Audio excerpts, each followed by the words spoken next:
Hello everyone!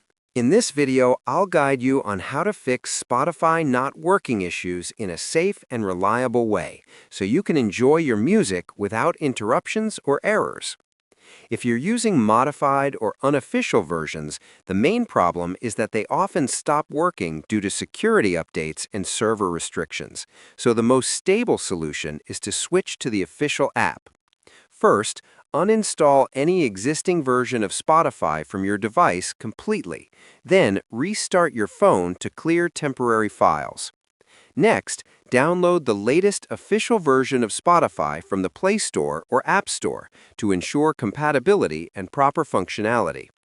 After installing, log into your account and check if everything works smoothly.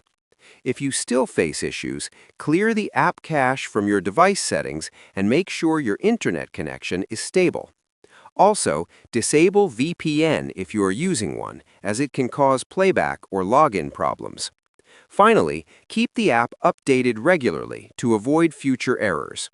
After following these steps, Spotify should work properly without crashes or playback issues. Subscribe the channel for more videos.